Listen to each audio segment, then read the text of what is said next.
মাতা ভারতীকে প্রণাম করে আজকে ৬৮ নম্বর দাবির উপরে যে দীর্ঘ ৩ ঘন্টা ব্যাপী আলোচনা হয়েছে, অর্থাৎ স্বরাষ্ট্র ও পার্বত্য বিষয়ক বিভাগ আর যে জবাবি ভাষণ দেওয়ার জন্য আমি আপনাদের সামনে উপবিষ্ট হয়েছি।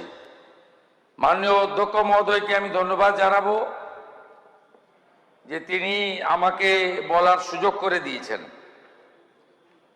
এই আলোচনায় সরকারি পক্ষ এবং বিরোধী পক্ষ সবাই অংশগ্রহণ করেছেন। তাদেরকে মাননীয় প্রসূন বন্দ্যোপাধ্যায়,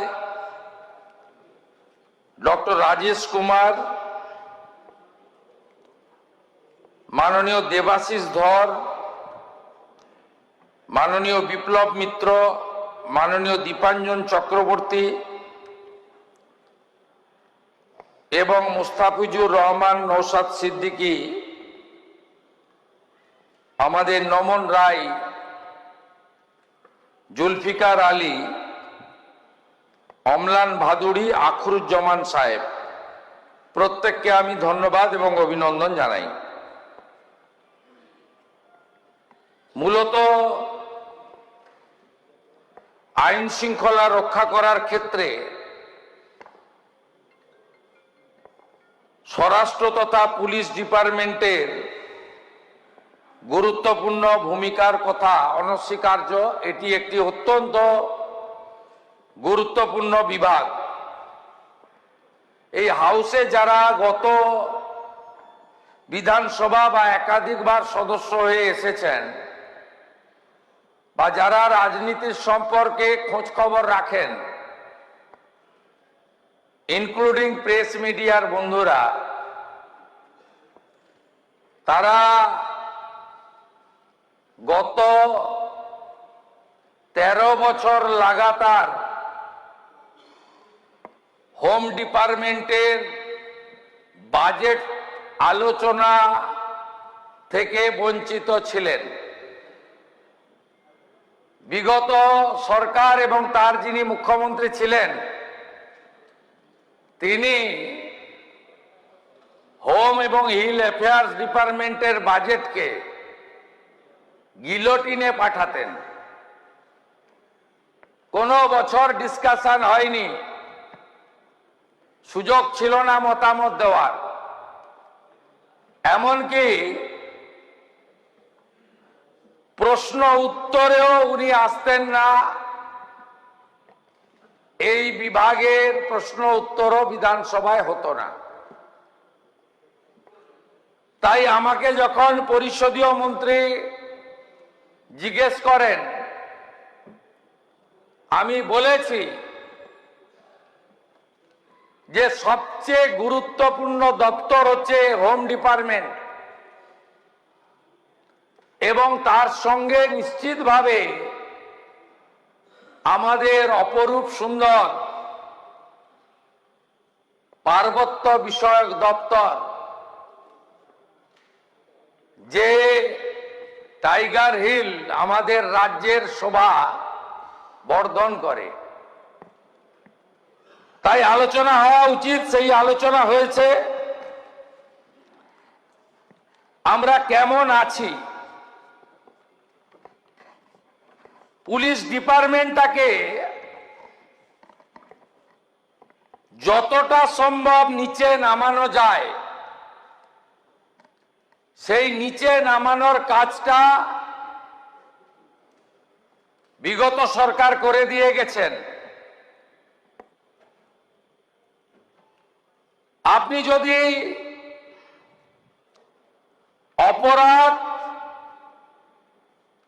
অপরাধের ফার্স্ট ইনফরমেশন রিপোর্টকে রেকর্ড করা, তার ভিত্তিতে অ্যাকশন নেওয়া এবং চার্জশিটেড করে কনভিকশন করানো। এখানে যেমন জুডিশিয়ারির পার্ট রয়েছে, কিন্তু মূল ভূমিকাটা রয়েছে পুলিশের, ইনভেস্টিগেটিং এজেন্সির এবং ইনভেস্টিগেটিং অফিসারের। আপনারা শুনলে অবাক হয়ে যাবেন, এরা দেশের সংবিধানকে, ভারতবর্ষের পার্লামেন্টের আপার এবং লোয়ার দুটো হাউসকে, সবচেয়ে বড় মহামহিম রাষ্ট্রপতি মহোদয়কে মানে না। গোটা দেশে ব্রিটিশের আইন চলতো, সিআরপিসি, আইপিসি। স্বাধীনোত্তর ভারতে সিআরপিসি, আইপিসি হয়নি, ব্রিটিশের তৈরি আইন। স্বাধীনতার পরে সরকার এসেছে গেছে, কেউ ভাবেনি মাননীয় প্রধানমন্ত্রী নরেন্দ্র মোদীজির মার্গদর্শনে কেন্দ্রীয় স্বরাষ্ট্রমন্ত্রী, শক্তিশালী স্বরাষ্ট্রমন্ত্রী অমিত শাহজি দীর্ঘ এক্সারসাইজ করেছেন। একদিনের আলোচনা নয়, 2019 সাল থেকে 2023 গোটা দেশে সাজেশন, শুনানি, স্টেক হোল্ডারদের সঙ্গে কথা বলা, বারগুলো থেকে ওপিনিয়ন নেওয়া, সব সেক্টরের সঙ্গে কথা বলে 2024-এ ভারতীয় ন্যায় সংহিতা এনেছিলেন, কার্যকর করেছিলেন। আমরা আসার আগে পর্যন্ত পশ্চিমবঙ্গে ভারতীয় ন্যায় সংহিতা চালু করেনি। আমরা তো অবাক হয়ে গেছি, এমন একটি সরকার ছিল যে সরকার দেশের সংবিধানকে মানেনি। রাষ্ট্রপতি মহোদয়ের অনুমোদনে যে আইন রুলে পরিণত হয়েছিল তাকে মানেনি। আমরা বিএনএস চালু করেছি। ভারতীয় ন্যায় সংহিতা চালু হওয়ার পরে আমরা গত দুদিন ধরে, গত সপ্তাহে শনি রবি, ভারতের যশস্বী স্বরাষ্ট্রমন্ত্রী অমিত শাহজির পৌরোহিত্যে, আমার উপস্থিতিতে কেন্দ্র রাজ্যের সমস্ত ল এনফোর্সমেন্ট এজেন্সি, ভারত সরকারের স্বরাষ্ট্র সচিব থেকে রাজ্যের মুখ্য সচিব, বিএসএফ, এনআইএ, ইনকাম ট্যাক্স, আমাদের রাজ্যের যতগুলো উইংস রয়েছে, সিআইডি, সাইবার, ল, কলকাতা পুলিশ, রাজ্য পুলিশ, ল সেক্রেটারি, ব্যাপক আলোচনার মধ্য দিয়ে আমরা এই রাজ্যের অবস্থাটা অ্যাসেস করেছিলাম। সবগুলো তো বলা যাবে না, রোজগার মেলা আছে। আপনার অ্যাভারেজ দেখুন, ভারতবর্ষে পপুলেশন, পুলিশের অ্যাভারেজ হচ্ছে 155। বছরের পর বছর ধরে নিয়োগ করেনি। কেন নিয়োগ করবে? পার্মানেন্ট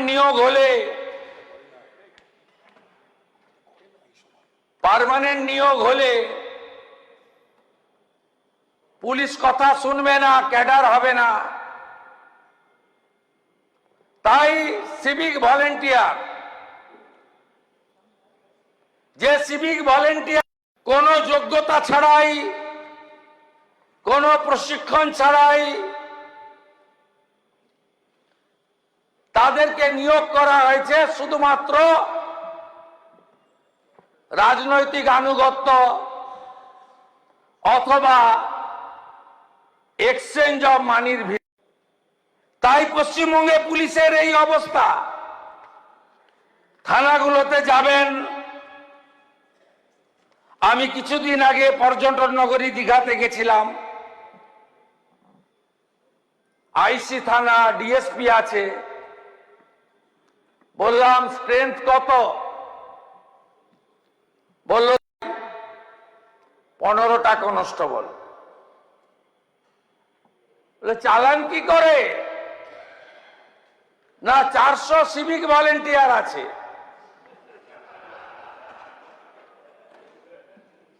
আপনি যেদিকে তাকাবেন অন্ধকার। ভ্যাকেন্সি দেখুন, স্যাংশন স্ট্রেংথ অর্থ দপ্তরের 1,21,344, মানে ডিএসপি থেকে জুনিয়র কনস্টেবল। ভ্যাকেন্সি কত? 43,073।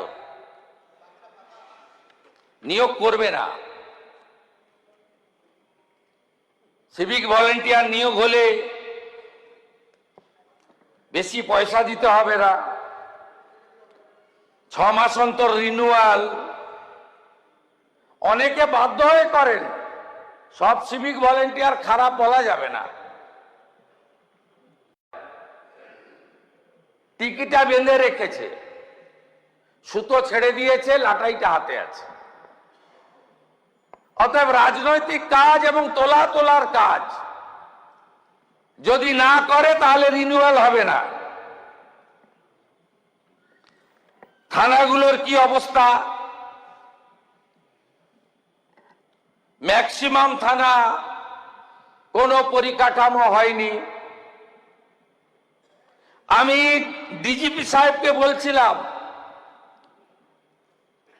15 বছর পেরিয়ে যাওয়া গাড়ি, যার ইন্স্যুরেন্স নেই, রোড ট্যাক্স নেই, 15 বছরের বেশি বয়সের গাড়ির ইন্স্যুরেন্স, রোড ট্যাক্স হয় না, জানেন, মোটর ভেহিকেল দেবে না। আমি বললাম 2-3 মাসের মধ্যে বদলে দেওয়া যাবে?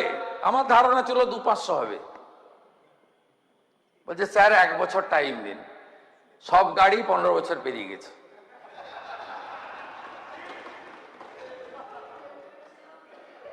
যে কটা কনস্টেবল আছে তাদের না আছে ব্যারাক, না আছে তাদের খাওয়ার জন্য কিচেনের ব্যবস্থা। তারপরে তো ডিএ নাই, পে কমিশন নাই, বদলি নীতি নাই, ডাটা এন্ট্রি অপারেটর নেই। আধুনিক মডার্ন পুলিশ সিস্টেম কলকাতা পুলিশের কিছুটা আছে, বাকি রাজ্যের ভয়াবহ চিত্র। দাঁড় করাবেন কি করে? সবই জিরো। আর যা যা কাণ্ড করলেন,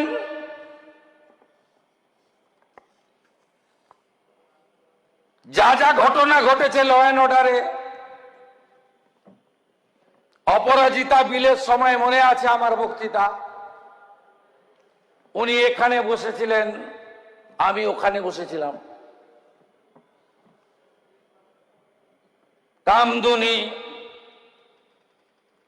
ছোট্ট ঘটনা। বারাসাত,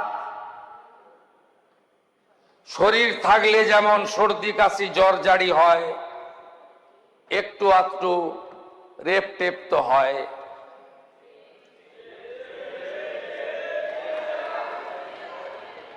কাকদ্বীপের ঘটনা, ফুল রেপে 20,000, হাফ রেপে 10,000। হাঁসখালির ঘটনা, মেয়েটা অন্তঃসত্ত্বা ছিল। ময়নাগুড়ির ঘটনা, লাভ অ্যাফেয়ার্স। আরজি কর, ওর বাবা মা চাইলে তো 10 লাখ দিতেই পারি।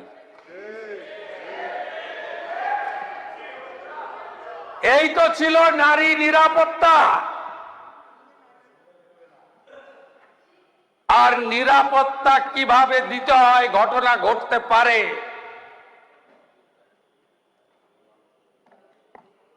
ঘটনা ঘটলে তাকে কিভাবে মোকাবিলা করতে হয়,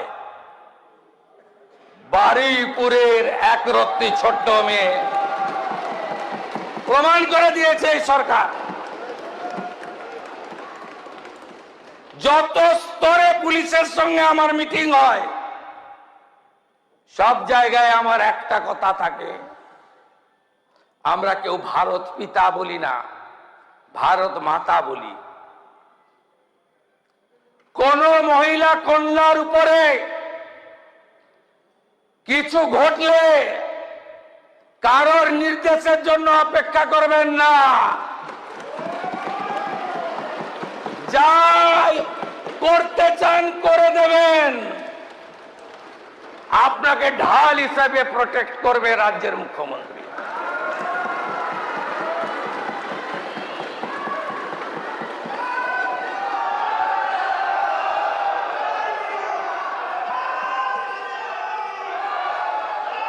প্রাক্তন মুখ্যমন্ত্রীর সোশ্যাল মিডিয়া হ্যান্ডেল খুললে আমি দেখিয়ে দেব। মাটিগাড়াতে নেপালি একজন ছোট্ট 10 ক্লাসের বাচ্চা মেয়েকে রেপ করে খুন করেছিল, তার ফাঁসির আদেশ হয়েছিল।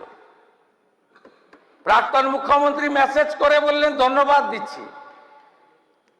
কুলতলিতে খুব দ্রুত ফাঁসির আদেশ হলো, ধন্যবাদ দিচ্ছি। কার্যকর করতে পারেন না কেন? হ্যাঁ, লম্বা প্রসেস, বাড়ির লোক হাইকোর্টে যায়, হাইকোর্ট থেকে সুপ্রিম কোর্টে যেতে পারে, সুপ্রিম কোর্ট থেকে রাষ্ট্রপতির কাছেও যেতে পারে। যদি দিল্লিতে নরেন্দ্র মোদীজির নিয়ন্ত্রণাধীন দিল্লি পুলিশ, দিল্লির জুডিশিয়ারি, ভারত সরকারের লয়াররা নির্ভয়ার ক্ষেত্রে 4 জনের চূড়ান্ত শাস্তি কার্যকর করতে পারে, তাহলে আমাদের রাজ্যে মাটিগাড়া, কুলতলি সহ 18টি পানিশমেন্ট কেন কার্যকর আপনারা করতে পারেননি? কোনো মনিটরিং নেই। যখন এলো মিডিয়াতে, ভাষণ দিয়ে তু খিচ মেরি ফটো, ব্যাস। এই করতে করতে রাজ্যটাকে রসাতলে দিয়েছেন। আমরা কি করছি শুধু দেখতে থাকুন। আমি আবারও বলে গেলাম, নারী নির্যাতন, সে মলেস্টেশন হোক, রেপ, গ্যাংরেপ হোক, অথবা পস্কোর আন্ডারে কোনো শিশু অত্যাচার হোক, এই সরকার আইনের মধ্য দিয়ে কত দূর যেতে পারে শুধু দেখতে থাকুন। আরজি কর নিয়ে হাইকোর্ট, সুপ্রিম কোর্ট, সিবিআই অনেক কিছু, সে প্রসঙ্গে আমার এখতিয়ার নেই বলার। তো আমার কাছে যেগুলো ছিল সুযোগ, আমি প্রত্যেকটা করেছি এবং আগামী দিনেও করব। 3 আইপিএস অফিসার, তাদের মধ্যে তো একজন সিনিয়র মোস্ট এডিজি র্যাঙ্কের। খুব সহজ নয় বিষয়গুলো। সাসপেন্ড করতে গেলে চার্জ ফ্রেম করতে হয়, চার্জ ফ্রেম করতে গেলে মেটেরিয়াল লাগে। তো আরজি কর অভয়ার ক্ষেত্রে আমরা এসব ভাবিনি। দ্রুততার সঙ্গে 3 আইপিএস কে সাসপেন্ড করেছি। সন্দীপ ঘোষ, বিরূপাক্ষদের মেডিকেল লাইসেন্স খারিজ করেছি। তাদের চার্জশিট দেওয়ার জন্য সিবিআই এনওসি চেয়েছিল। অপরাজিতা বিল যিনি এনেছিলেন, আগের মুখ্যমন্ত্রী প্রাক্তন, আমার কাছে ডকুমেন্ট আছে, তিনি 1 বছর ফাইল চেপে রেখেছিলেন। আর আমি 7 দিনের মধ্যে এনওসি দিয়ে দিয়েছি, যাতে সন্দীপ ঘোষ বিরূপাক করা পানিশমেন্ট হয়।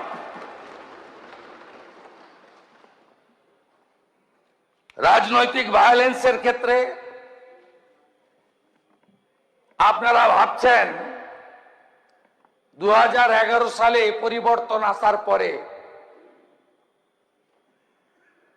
যেগুলোর উপরে দাঁড়িয়ে ক্ষমতা এসেছিলেন, একটাও পানিশমেন্ট দিতে পারেননি। না পেরেছেন বীরভূমের সুচপুরের বাসাপাড়া, না পেরেছেন নন্দীগ্রামের 14ই মার্চ, না পেরেছেন ছোট আঙ্গারিয়া গড়বেতা, না পেরেছেন যে কোনো ঘটনায়, যে ঘটনাগুলোকে ক্যাপিটাল করে এসেছিলেন, ফেলানি বসাক, চম্পলা সর্দার, ধানতলা বানতলা, অনিতা দেওয়ান, কিচ্ছু করতে পারেননি, করেননি। 34 বছরের বামফ্রন্টের আপনারা করেছেন প্রাতিষ্ঠানিক দুর্নীতি, আর সিপিএম করেছে রাজনীতিক দুর্নীতি। সিপিএম টাকা তুলে পার্টি অফিস বানিয়েছে। সাদ্দাম হোসেনেরও অত প্রাসাদ ছিল না ইরাকে, যত প্রাসাদ সিপিআইএম করেছে। কিছু করতে পারেননি। চিটফান্ডের ক্যাম্পেনার ছিল সিপিএম। ত্রিপুরার প্রাক্তন মুখ্যমন্ত্রী সিপিএম এর, তিনিও ছিলেন। এ রাজ্যে এখন যারা বড় বড় জ্ঞান দিচ্ছেন তারাও ছিলেন। আমি সব বের করেছি। শুধু চোর তৃণমূলকে নয়, দুর্নীতিগ্রস্ত সিপিএম কেও আমি ছাড়বো না। আপনি ভেবেছেন 11 সালের পরে আপনারা কম্প্রোমাইজ করে নিলেন, পানিশমেন্ট দিতে পারেননি। ভাবছেন এই 2-3 মাস ভীষণ চাপে আছি আমরা, আস্তে আস্তে নরমাল হয়ে যাবে। নরমাল হবে না, নরমাল হবে না। সমর মুখার্জিদের মতো ভদ্রলোকদের, সমীর জানাদের কোনো চিন্তা নেই। বাকিদেরকে জেলে নেব, কাস্টডি ট্রায়াল করাবো, চার্জশিট করব, সম্পত্তি অ্যাটাচমেন্ট করব, অ্যাকাউন্ট ফ্রিজ করব, এবং যত অবৈধ সম্পত্তি 15 বছরে করেছেন অকশন করব, সেল করব। আরে এই জন্যই তো রিটায়ার্ড জাস্টিস বিশ্বজিৎ বসুর কমিশন, এই জন্যই তো আইপিএস জয়রামনের কমিশন। ভাবছেন 2.5 মাস কেউ ঢুকেছেন, অনেকে বেরিয়েও এসছেন, আবার ঢুকবেন। আমার দায়িত্ব, আমার দায়িত্ব। আমি পুলিশ মন্ত্রী। মানরেগা, কাল বলছিলেন কেউ কেউ, বললেন যে শুভেন্দু অধিকারী, অমিত শাহ আমাদের 21শে জুলাই করতে দেয়নি। করতে যদি নাই দিতাম, পৃথিবীর কোন শক্তি আপনাদের করতে দিতে পারত না। আপনারা শুনে রাখুন, গত বছরই হাইকোর্ট বলেছিল যে ধর্মতলায় করা যাবে না। আমার কাছে সিপি এসেছিলেন নগরপাল পুলিশ দপ্তরে, বলে স্যার গাইড করে দেন, 3 পক্ষ চাইছে। আমি বললাম সব পক্ষকেই করতে দিতে হবে, দেখবেন একজনের মাইক যেন আরেকজনের মাইকের মধ্যে না ঢুকে পড়ে। একটু আগে বেলেঘাটার MLA versus chief whip opposition যা হলো, গতকাল তার থেকেও খারাপ হতো। কালকে তো শহীদ দিবস হয়নি, কেউ বলছেন ভাইপো প্যারাশুটে নেমেছে, আর ভাইপো বলছে নোট খাতা খুলে রাখো 31-এ হিসাব হবে। আরে তুমি বাইরে থাকলে তো হিসাব হবে।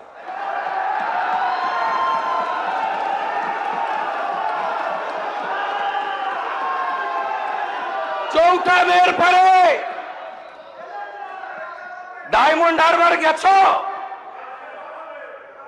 জোকা পেরিয়েছ, যাও না ডায়মন্ড হারবার, পান্নালাল হালদার নিয়ে যান চ্যাম্পিয়ন এমপি কে, যান নিয়ে। টেস্ট কেস হয়েছিল ফলতায় টেস্ট কেস। আরে আপনি এমপি, আঞ্চলিক দলের সর্বভারতীয় সাধারণ সম্পাদক, গরুর গাড়ির হেডলাইট, ফলতাতে আপনাদের প্রার্থী দাঁড়ালেন সেলফ ডিক্লেয়ার পুষ্পা। আপনি প্রচারে গেছিলেন, ওই বিড়লা তারামণ্ডলের সামনে দাঁড়িয়ে ওইটুকু জায়গা কত লোক হয়েছে পুলিশ আমাকে রিপোর্ট দিয়েছে, না 2500 একটু বেশি হবে। আরে 40,000 পঞ্চায়েতের চোর আছে, তার 10% এলেও তো 4000 চোর কাউন্সিলর আছে, তার 10% এলেও তো 400। জেলে ঢুকে বেরিয়ে এসেছে এমন 250-300 আছে, জেলে যাওয়ার ভয়ে কলকাতায় এসে লুকিয়ে আছে এরকম আরো 1000-1200 আছে।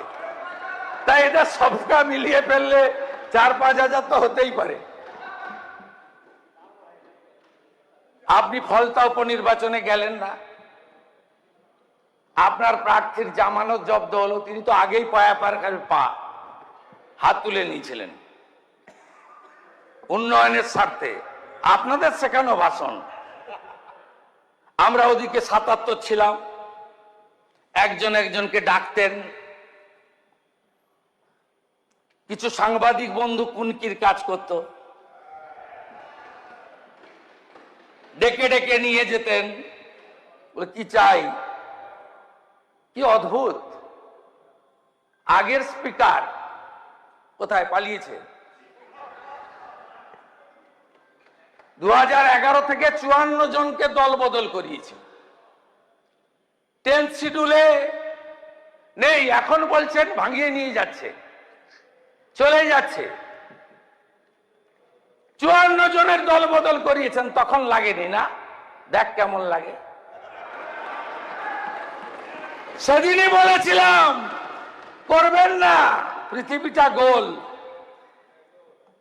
আমরা করতে চাইনি, কিন্তু আপনারা যা যা করেছেন ভগবান সব একদম সুদে আসলে দিয়ে দিচ্ছে। আপনাদের 213 ছিল, তারপরেও আপনাদের এদিক থেকে এমএলএ নিয়ে যেতে হয়েছে ভাঙিয়ে ভাঙিয়ে। সবেদন নীলমণি কংগ্রেসের একটা বাই ইলেকশনে জিতে চলে এসেছিল, সেটাও চাই। ভাই ভাই সংঘ চাই,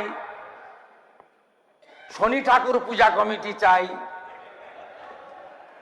শ্মশান কমিটি চাই, কবরস্থান কমিটি চাই, সব চাই, বিরোধী রাখবো না। পুলিশকে কোথায় নিয়ে গেছিলেন? সাগরদিঘি বাই ইলেকশনে হেরে গেছেন, জনগণ হারিয়ে দিয়েছে। পরের দিন সকালবেলা এসপি জঙ্গিপুর ভোলানাথ পান্ডেকে ব্যাটালিয়নে পাঠিয়ে দিয়েছেন। পৌরসভার ভোট হলো, একটা ছোট্ট পৌরসভা, 10-12 হাজার ভোটার, 18-20 হাজার পপুলেশন। তাহেরপুর নদিয়া, সিপিএম জিতে গেছিল। গণনার আগে ওসি তাহেরপুরকে ক্লোজ করে দিয়েছে লাইনে। ডক্টর রাজেশ কুমার বলছিল তালিকা দেবেন কাদেরকে কম্পালসারি ওয়েটিং রেখেছিল। হোম সেক্রেটারিকে বলবো ওদেরকে রিওয়ার্ড দিতে, আর যারা করেছিল তাদের সঙ্গে দেখা হবে। আপনি ভেবেছেন কি সময় যাবে যত সব বন্ধ হয়ে যাবে?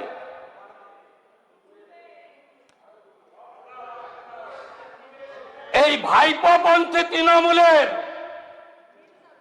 নাম নিশান পশ্চিমবঙ্গে থাকবে না।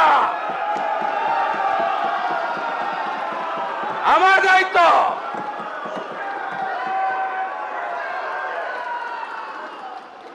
আমরা আগে বলতাম রাম মন্দির নির্বাচনের তৈরির সময়, এ তো পহলে ঝাঁকি হ্যায়, কাশী মথুরা বাকি হ্যায়। আমি আজকে বলছি ফলতা তো পহলে ঝাঁকি হ্যায়, রেজিনগর নন্দীগ্রাম বাকি হ্যায়। কোন ভোটে জিততে পারবেন না, কোন ভোটে। ওই লম্ফ জম্প পিসি বলে 400 মামলা, তাও তো ভয় পায়নি ছেলেটা আমার। ওটা বাঘ না বিড়াল? ফলতাতে একবার দেখেছেন, যতদিন যাবে দেখবেন। আর যত চুরি ডাকাতি করেছেন হিসাব তো নয়, বের করব, গর্ত খুঁড়ে বের করব। আপনারা দেখবেন পুলিশকেও ভালো করব আমরা। 16,000 নতুন কনস্টেবল পুজোর আগেই মাঠে নেমে যাবে। আরো 20,000 নিয়োগ করব। সব থানায় মহিলা হেল্প ডেস্ক হয়েছে, লোক লাগবে, ঠিক কথা মুস্তাফিজুর রহমান বলেছেন। মহিলা অফিসার দেব। সাইবার এখন সবচেয়ে বড় ক্রাইম, সাইবার সেল চালু করে দিয়েছি আমরা। 112 মানে একটা গাড়ি নয়। পুলিশের যা সাপোর্ট আছে তার বাইরে আমরা গুজরাট, মহারাষ্ট্র, ইউপি কে দেখে 112 চালু করছি। এখন পশ্চিমবঙ্গে কেউ যদি থানার অ্যাসিস্ট্যান্স চায়, গড়ে 3 ঘন্টা লাগে পুলিশ পৌঁছাতে, আর ইউপিতে লাগে 6 মিনিট। আমরা 112 এবারে একটা দিচ্ছি মহালয়ার দিন উদ্বোধন। আমরা আগের বাজেটে অর্থমন্ত্রীকে আমি বলবো আরো দেবে। আমরা মিনিমাম 3 থেকে 4টে করে গাড়ি দেব। আর আমরা অন্য রাজ্যের মতো যাতে কয়েক মিনিটের মধ্যে পুলিশ রেসপন্স করে তার ব্যবস্থা আমরা করছি। আপনারা দেখতে থাকুন, আর কিছু বিষয়ে রাজনীতির লোক ঢুকবে না। সব জেলার বিধায়করা আছে, হাত পাচ্ছে কেউ রাস্তায়? যদি পান বলবেন, আমরা 3টে হেল্পলাইন নম্বর ডিক্লেয়ার করে দিচ্ছি কালকে। যা যেখানে রাস্তায় হাত পাতবে, আর যদি অবৈধ কোনো চালানের বাইরে কয়লা, বালি, পশু, সুপারি কারোর কাছে কোনো খবর থাকে, একদম সোজা আমরা ডেডিকেটেড নাম্বার আপনাদের দিয়ে দেবো 2-1 দিনের মধ্যে। বিরাট কন্ট্রোল রুম করা হচ্ছে। আমরা স্বাস্থ্য ভবনে একটা কন্ট্রোল রুম করেছে স্বাস্থ্য দপ্তর। একই ফর্মুলাতে ট্রাফিকের কন্ট্রোল রুম তৈরি হচ্ছে। ফারাক্কাতে হাত পাতলে ভবানী ভবনে ডিজি দেখতে পাবে। কালিয়াচকে হাত পাতলে কলকাতাতে আমরা জানতে পারবো। করতে দেব না, নিশ্চিন্ত থাকুন। নো সুপারি, নো পশু, নো কয়লা, নো বালি, নো পাথর, নো অবৈধ গাছ, কোথাও কিছু করতে দেব না। এনএইচ এর উপরে নো,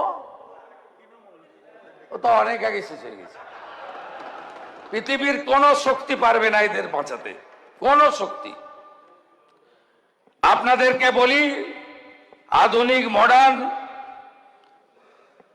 আপনার পুলিশ ফেসিলিটি দেব, ম্যান পাওয়ার বাড়াবো, লজিস্টিক সাপোর্ট বাড়াবো, আর পুলিশের দক্ষতা আনার জন্য ট্রেনিং শুরু হয়ে গেছে। গুজরাটের রক্সা ইউনিভার্সিটি জাতীয় মানের, ইতিমধ্যে কয়েকটা ফেজে আমাদের লোকেরা যাচ্ছে। তেজগাঁও বিএসএফ এর ট্রেনিং ইনস্টিটিউট, সেখানেও আমরা পাঠাতে শুরু করব। কোস্টাল পুলিশের জন্য বিএসএফ এর সঙ্গে আমাদের চুক্তি হচ্ছে, তারা আমাদের ফ্রি ট্রেনিং দেবে। বর্ডার এলাকাতে 9টি জেলায় কোঅর্ডিনেশন মিটিং হয়েছে, থানা লেভেলে কোঅর্ডিনেশন মিটিং শুরু হয়েছে। প্রায় 200 কিলোমিটার জমি হস্তান্তরিত হয়েছে, বর্ডার ফেন্সিং চালু হয়েছে, 12টি হোল্ডিং স্টেশন তৈরি করা হয়েছে। আগে ছিল গ্রেপ্তার করো, জেলে রাখো, সরকারের ভাত খাওয়াও, সরকারের কাপড় দাও, সরকারের মেডিসিন দাও। এখন হয়েছে ধরো, হোল্ডিং স্টেশনে রাখো, আর বাংলাদেশের বিজিবি এর হাতে হস্তান্তর করো। শরণার্থী আশ্রয় পাবে, আর অনুপ্রবেশকারী ঘাড় ধাক্কা খাবে। এটাই এই সরকারের নীতি। হ্যাঁ, বীরভূমের মতো ঘটনা যাতে না ঘটে, আকরুজ্জামান সাহেব, প্রসূন ব্যানার্জি বলেছেন, আমরা নিশ্চিত করব তিনি ভারতীয় নাগরিক নন, তারপরেই হ্যান্ড ওভার করব।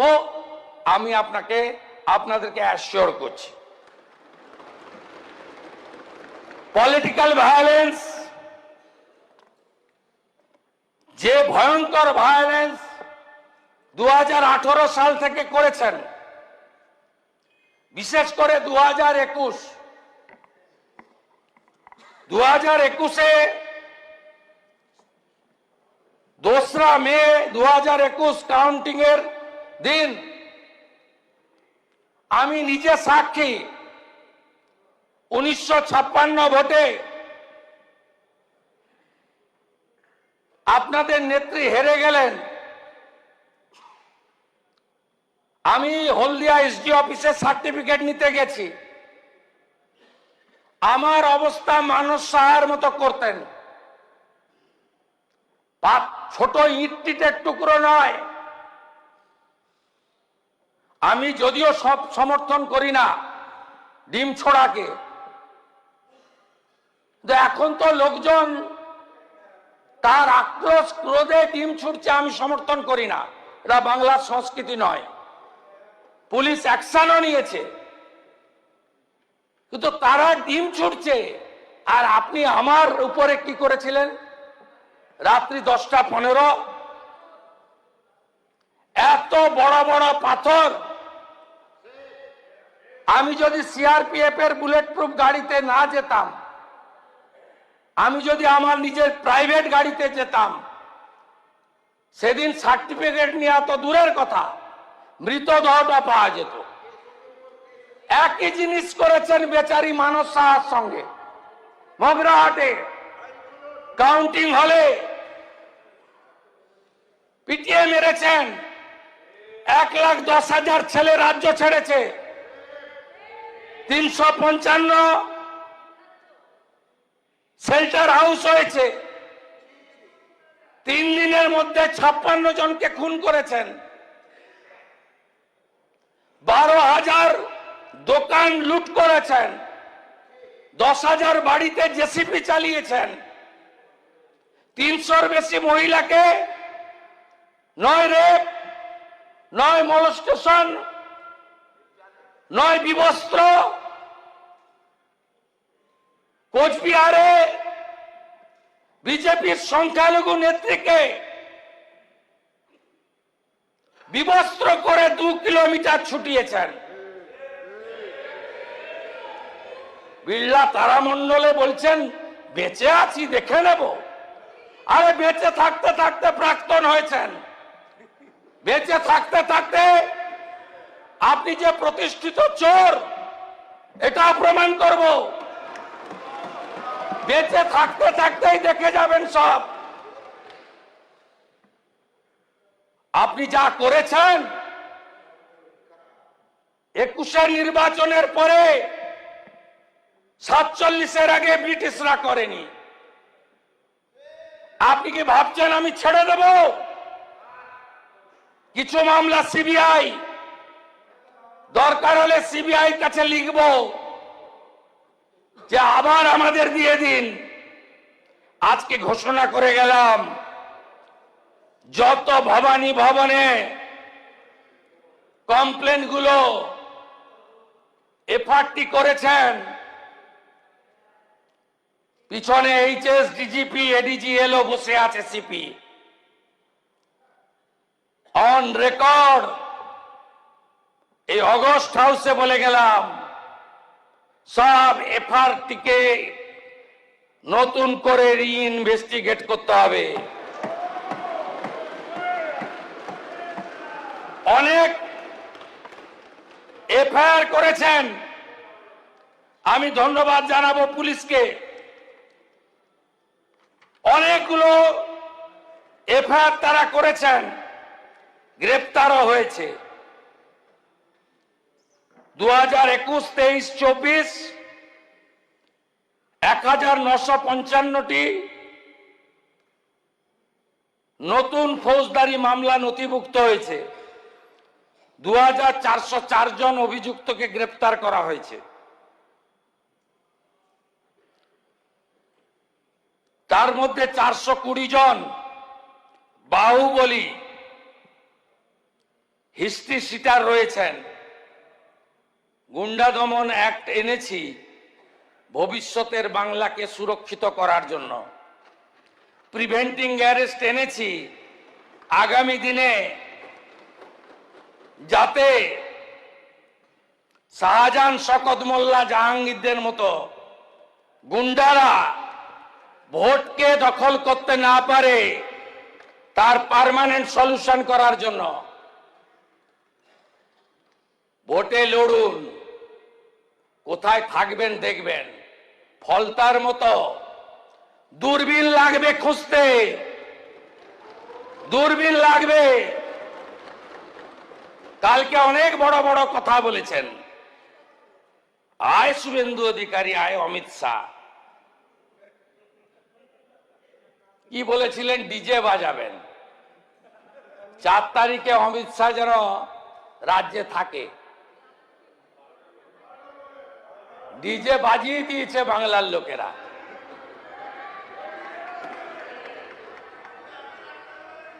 এই সরকার ভদ্র আছে বলে না, এখনো এরকম প্যান্টের পকেটে হাত ঢুকিয়ে ওই হিরো কায়দায় 2000 লোকের সামনে হাত নাড়তে নাড়তে। আপনাকে আমি বলে গেলাম ওই ছোড়াকে, প্রতিষ্ঠিত চোর, ওকে আমি বলে গেলাম ভিতরে থাকবেন কি বাইরে থাকবেন ভবিষ্যৎ বলবে। যেখানেই থাকুন ডায়মন্ড হারবারে লড়ুন। 40% মুসলিম ভোট আছে, তারপরেও আপনাকে যত ভোটে জিতেছেন তত ভোটে যদি হারাতে না পারি, মিলিয়ে নেবেন আপনি। আপনার অবস্থা ওই সকল পুষ্পার থেকেও খারাপ হবে। আরেকজন বলছেন আমি ফিরে আসব, সবাই গদ্দার, সব চোরে নাকি চলে গেছে ওদিকে। সমর মুখার্জি চোর, বিপ্লব মিত্র চোর, গুলাম রব্বানি চোর, সব লোক এখানে ওদিকে যারা নাকি আপনারা গেছেন সব চোর। আপনি ভাবতে পারেন কি রুচি, কি রুচি, যে সমস্ত ভাষা। আরে আপনি এত বড় নেত্রী, 2014 সালে ভারতীয় জনতা পার্টির বিরাট এমপি এমএলএ ছিল না, সেদিন তথাগত রায় দাঁড়িয়েছিল দক্ষিণ কলকাতায়। আপনার মিত্র ইনস্টিটিউশন নিজের বুথে আপনি হেরেছেন সেই দিন 14 সালে। আর এবারে মিত্র ইনস্টিটিউশনের 4টে বুথেই হেরেছেন আমার কাছে। পাশের বাড়ির লোক ভোট দেয় না, বাড়িতে কাজ করার লোকরাও চোখ মারে। আমি ভোটের লাইনে গেছিলাম, বলছে ভোট আপনাকেই দিচ্ছি।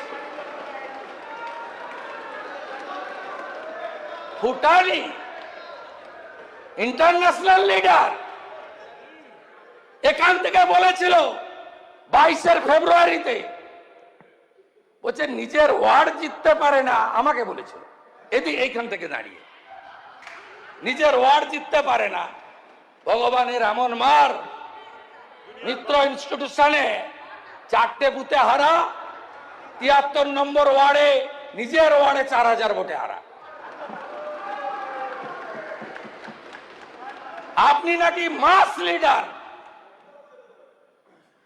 একটা সময় ছিলেন যখন অটলজি আপনাকে আশীর্বাদ করেছিল, তারপরে আপনি আর নেই। আপনি দুটো পিলারের উপর দাঁড়িয়েছিলেন, একটা পুলিশ আর একটা প্যাক।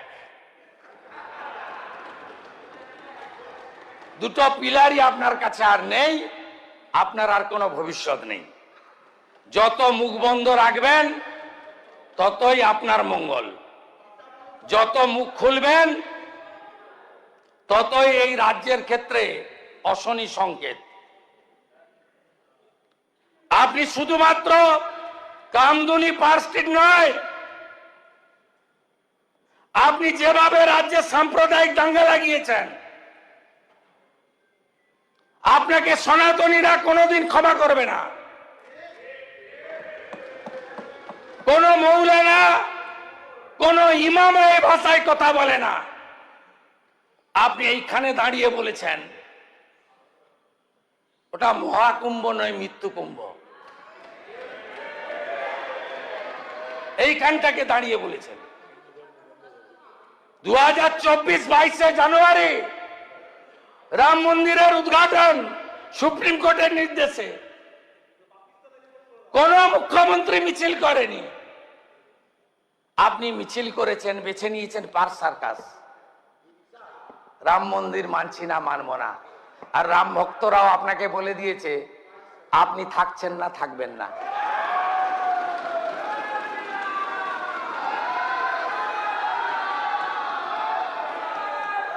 রেড রোডে দাঁড়িয়ে বলছেন হিন্দু ধর্ম গন্ধা ধর্ম। রাষ্ট্রীয় স্বয়ংসেবক সংঘ, বিশ্ব হিন্দু পরিষদ, হিন্দু জাগরণ মঞ্চ এরা সন্ত্রাসী। আপনি জানেন রাষ্ট্রীয় স্বয়ংসেবক সংঘ সম্পর্কে, তার ডেডিকেশন জানেন। কিছুদিন আগে করমণ্ডল এক্সপ্রেসে অ্যাক্সিডেন্ট হয়েছিল বালেশ্বরে, পশ্চিমবঙ্গের লোকরা সবচেয়ে ক্ষতিগ্রস্ত হয়েছিল। আমি পরের দিন হসপিটালে গেছিলাম, ডাক্তার বাবুরা বললেন স্বয়ংসেবকরা ছিল বলে লোকগুলো বেঁচে গেছে, 665 বোতল রক্ত দিয়ে গেছে। আপনার কাছ থেকে সার্টিফিকেট নিতে হবে। আপনি যা যা করেছেন তার হিসাব জনগণ নিয়েছে। আপনি সরস্বতী শিশু বিদ্যা মন্দির বন্ধ করতে গেছিলেন কেন? প্রার্থনায় বন্দে মাতরম গায় বলে। কোনদিন আসতে পারবেন না। কোন রাষ্ট্রবাদী দেশপ্রেমিক আপনাকে আনবে না। আর ভোটের সময় কি বললেন? কোন মুসলিম নেতা বলেনি, নওশাদ সিদ্দিকী বলেনি, কে বলেছে? কি বলেছে? যে আমি আছি বলে না, তোমরা আছো। আমি যদি না থাকতাম একটা কমিউনিটি 1 সেকেন্ডে শেষ করে দিত। এরপরে আপনি আশা করেন কি করে? আপনাকে ফিরতে দেবে না অতীত।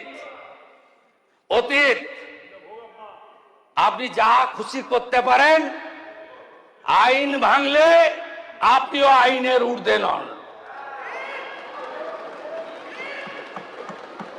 আমি পুলিশকে বলবো, মমতাপন্থী তৃণমূলের আসল থাকবে না নকল হবে ইলেকশন কমিশন জানে। জোড়া ফুলি ওদের কাছে থাকবে না আবার সরষা ফুল আঁকতে হবে আমি জানি না, এটা ইলেকশন কমিশন বলবে। কিন্তু আমি একটা কথা আপনাকে পরিষ্কারভাবে বলে যেতে চাই, কালকে যে দম্ভ আপনার ভাইপো আর আপনি দেখিয়েছেন, যেভাবে সারা রাত্রি ধরে কলকাতাকে উত্তপ্ত করেছেন, কে ভাঙবে আপনার মঞ্চ? সিপিকে বলেছিলাম ব্রিগেড দিয়ে দিন না, লক্ষ লক্ষ লোক হয়, 3 দিন ধরে ডিম ভাত খায়। আমরা তো অপেক্ষা করছিলাম, ইন্দ্রনীল খানকে জিজ্ঞেস করছিলাম যে নেতাজি ইন্ডোর চেয়েছে, যুব ভারতী চেয়েছে, আমরা দেওয়ার জন্য রেডি ছিলাম, কিন্তু কেউ চাইনি। সরকারি বাস চেয়েছে, অর্জুন সিং বলল না আমার কাছে চাইনি। আরে রেডি ছিলাম। পুলিশকে বললেন ব্রিগেডে যাব না, 2000 লোক হবে, ব্রিগেডে যাচ্ছেন, মস্করা করছেন। তারপরে বললাম চাল ওখানে গলিতে ঢুকে পড়ুন হাজরা, যদিও এখন ওটা নয়, একদিকে স্বপনদা আর একদিকে আমি, রাসবিহারী আর ভবানীপুর, ওখানেও লোক ফাঁকা করে দিয়েছে, পরিষ্কার করে দিয়েছে, ওখানেও নাই। তারপরে বিল্লাটা মন্ডল দিলাম, বলছেন করতে দেবে না। এরপরে আপনাদের পারমিশন দেওয়ার ক্ষেত্রে 25 বার পুলিশকে ভাবতে হবে।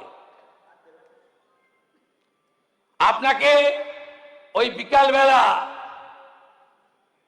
চপ খেতে খেতে ফেসবুকই করতে হবে। আপনি থাকুন ওখানে, আপনি ফেসবুক করতে থাকুন আর আমরা কাজ করতে থাকি। স্মার্ট পুলিশিং হবে, এই রাজ্য ভালো থাকবে। আর पहाड़ের জন্য আমাদের প্রচুর पहाड़ का जो हमारी नमन राय जी बताया, ये सरकार पहाड़ के लिए काम करना शुरू कर दिया, कोई दिक्कत नहीं होगा। नेपाली भाषा का सम्मान, गोरखा का सम्मान, पहाड़ का विकास, आप जितने मुद्दे उठाया सब पूरा करने का काम भारतीय जनता पार्टी सरकार करेगा।